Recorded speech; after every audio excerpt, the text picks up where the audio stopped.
तुर्की का राष्ट्रपति भवन। यहां आकर रुकती है जेलेंस्की की कार। बाहर उनका स्वागत करने के लिए तैयार हैं तुर्की के राष्ट्रपति अर्दोआन। बारिश हो रही है और जेलेंस्की ना भीगे, इसके लिए अर्दोआन छाता लेकर कार तक पहुंचते हैं। एक ही छाते के नीचे गर्मजोशी से मिलते हैं दोनों लीडर। दोनों साथ साथ एक छाते के नीचे राष्ट्रपति भवन के एंट्री गेट की तरफ बढ़ते हैं। एक बार फिर तस्वीर खिंचवाई जाती है।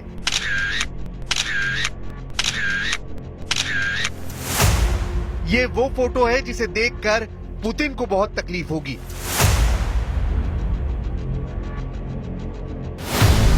अर्दोआन के हाथ में छाता, और इस छाते के नीचे सिर्फ जेलेंस्की नहीं है।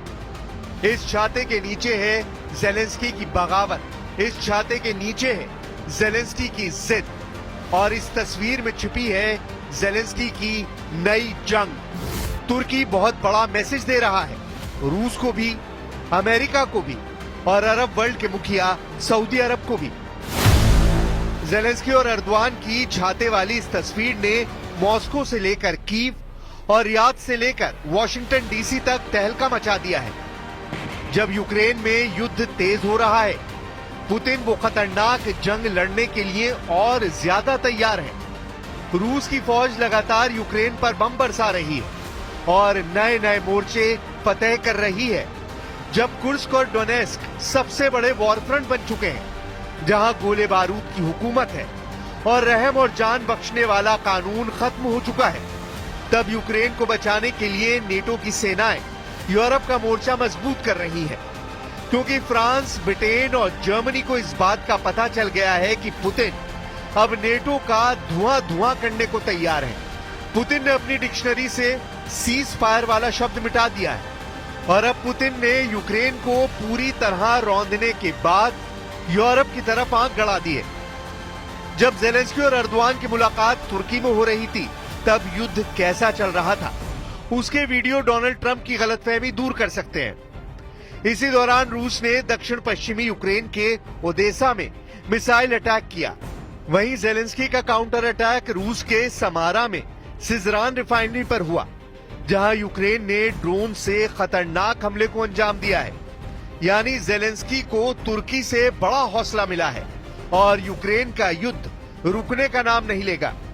इस बात की गारंटी जेलेंस्की से भी मिल रही है, और पुतिन तो पहले ही बहुत ज्यादा हमलावर है।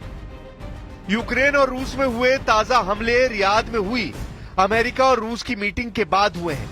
यानी पुतिन और जेलेंस्की दोनों ट्रंप को साइलेंट मैसेज दे रहे हैं। मैसेज ये है कि युद्ध वो अपनी शर्तों पर रोकेंगे। इसी के बाद जेलेंस्की ने अर्दोआन के साथ सीक्रेट मीटिंग की।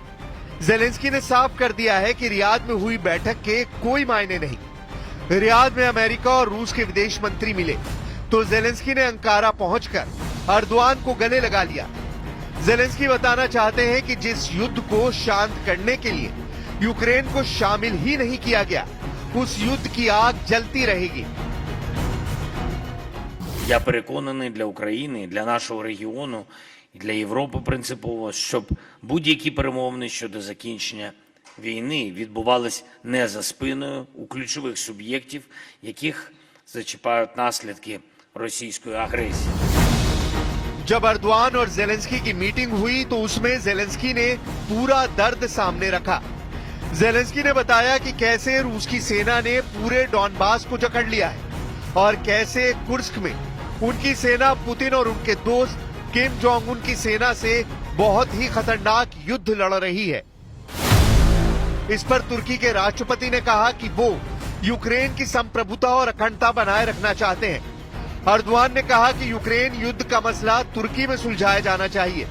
अर्दोआन ने जेलेंस्की से कहा कि इस युद्ध में कोई विजेता नहीं होगा, इसलिए शांति को चुना जाए, क्योंकि शांति कायम होने पर कोई इस युद्ध में हारा हुआ नहीं कहा जाएगा।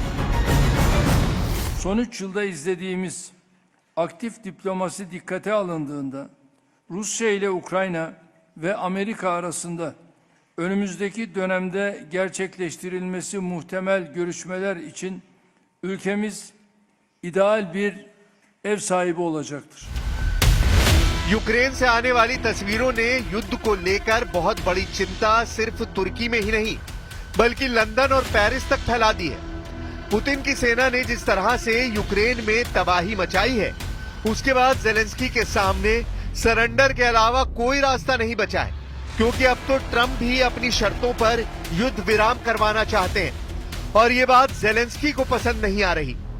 अर्दवान से मिलने से पहले व्लादिमीर जेलेंस्की तुर्की की राजधानी अंकारा में उस जगह गए जो तुर्की के लिए काफी मायने रखती है। ये तुर्की के पहले राष्ट्रपति मुस्तफा कमाल अतातुर्क की खबर है। तुर्की में जेलेंस्की बहुत बड़ा दर्द लेकर पहुंचे। दर्द इस बात का कि जिस बैठक में यूक्रेन पर फैसला होना है वहां उनको शामिल नहीं किया गया। ये बात अर्दवान को भी पसंद नहीं आई और वो चाहते हैं कि यूक्रेन का फैसला तुर्की में उनकी टेबल पर हो। Savaşın kazananı, barışın kaybedeni olmayacağı anlayışıyla savaşın ilk gününden bu yana taraflar arasında müzakere edilmiş bir barışın tesisi için yoğun çaba sarf ettik. Zelensky को पता है कि अर्दवान कुछ कर सकते हैं, इसलिए गाड़ी से उतरने और एक ही छाते के नीचे अर्दवान के साथ राष्ट्रपति भवन की सीढ़ियां चढ़ने तक और इसके बाद मीटिंग हॉल में से लेकर अर्दवान से अकेले में मिलकर जेलेंस्की ने बड़ी शिकायतें की हैं। उनकी डिमांड बहुत साफ है, जिससे सवाल उठता है कि क्या जेलेंस्की को अब डोनाल्ड ट्रंप पर यकीन नहीं रहा। जेलेंस्की चाहते हैं कि शांति वार्ता में यूरोपीय संघ को शामिल किया जाए, तुर्की को शामिल किया जाए और ब्रिटेन भी हो। यानी रियाद में अमेरिका और रूस की बैठक को जेलेंस्की ने पूरी तरह खारिज कर दिया है। Європа в широкому сенсі, а це і Євросоюз, і Туреччина, і Британія мають бути залучені до розмов і розробки потрібних безпекових гарантій разом з Америкою, які стосуються долі нашої частини світу. Війна триває у нашій частині світу. पुतिन के युद्ध के खिलाफ जेलेंस्की इसलिए बहुत टूटा हुआ महसूस कर रहे हैं क्योंकि यूरोप से सिग्नल नेगेटिव मिल रहा है। ओडेसा और खार्किव पर गिरने वाली हर मिसाइल के साथ जेलेंस्की को इस बात का यकीन हो चुका है कि डोनाल्ड ट्रंप ने पुतिन के साथ बड़ी डील कर ली है। डील ऐसी जिसका सबसे बड़ा नुकसान यूक्रेन को होगा। पुतिन ने कुर्स्क को लेकर फिर से मजबूत मोर्चाबंदी करनी शुरू कर दी है। पुतिन का पूरा फोकस इस वक्त डॉनबास के साथ साथ कुर्स्क पर है, क्योंकि जेलेंस्की को यहां पर नेटो सेना की मदद मिल रही है। ये दावा रूस बार बार कर रहा है।